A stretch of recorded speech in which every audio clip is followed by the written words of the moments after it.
Ay, ano? Nang? P-O-M. P-O-M. Peace of mind. Peace of mind. Oh. Eh, galit na galit nga ako kagahapon. Galit na galit ako kahapon kaya di pa natigil sa kakachat. Tapos, sinabihan ko, rest in peace. Para magpahinga na lang siya. Tapos, peace of mind. Bakit ba? Di ko naman alam yun ah. Pinatay mo na yun. Ha? Pinatay mo na siya. Kaya pala ako pinaano. Pangit pala yun. Tama naman yung ano, rest. Pahinga ka. Tapos, Mali nga yun. tapos peace. Naka-first class ako.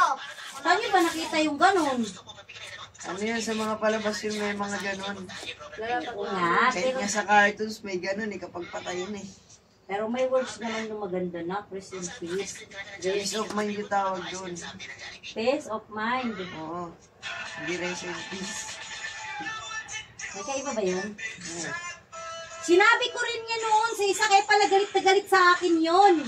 Kasi sinabihan ko rin yun eh. Kasi hindi na ako nakikipag-usap hanggang ngayon. Pag nagagalit ako, ayoko na makipag-usap sa'yo, rest in peace na tayo. Yun.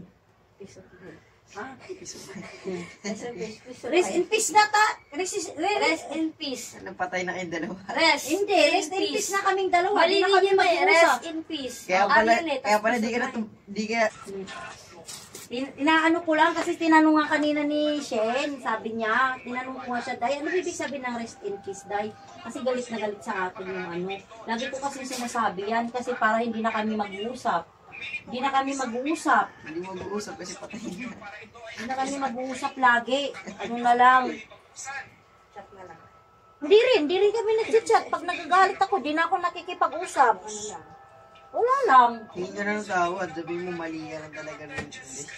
Peace of mind dapat yun. Ang pagkakaintindi mo ng RIP is peace of mind. Kaya nga. Yun yung sabihin mo. Ba, mahihingi akong tawad. Oo. Kanino? Ayaw ni mama yun eh. Kasi nabiyan mo na. Ayaw ni mama manghihiling. Wala namang kasalanan sa kanya eh.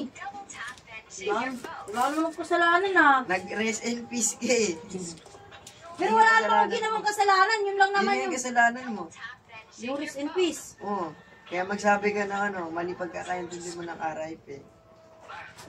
Parehas lang yun ha. Mali, magkaiba nga yun. Uy, lutuin mo na to. Ikaw na magluto. Ay, Diyos, kinuha ko. Uy. Talaga ano, ikaw nagluto dyan. Kasi yun yung sabi ni Shin. Mayroon, bumili si papa mo. Pati hindi mo kasi sinabi sa akin na pag galit ako nak, yung sinasabi ko lagi na. Kaya pa yung nilalayo lang si mama. Bakit din sinabi? Uy. Ano ba yun? Siya po lang mukha kang ano mo eh. Galit na galit. Hindi. Mukha kang... Mga halimaw. Oo. May pinapatay ka bigla eh. Kakaiba ka magalit eh. Papa, yan ang cellphone. Sabi ko lang, hindi na kami mag-uusap kahit kailan. Huwag na kayo mag-uusap, rest in peace na tayong dalawa. Oh, ganun. Kasi parang pinatay mo na din siya nun. Ano ba yun? Lugi sa'yo mo. Ha? Pinapatay mo yung kausap mo. Hindi pa. Hindi ko sinabi eh. Ma,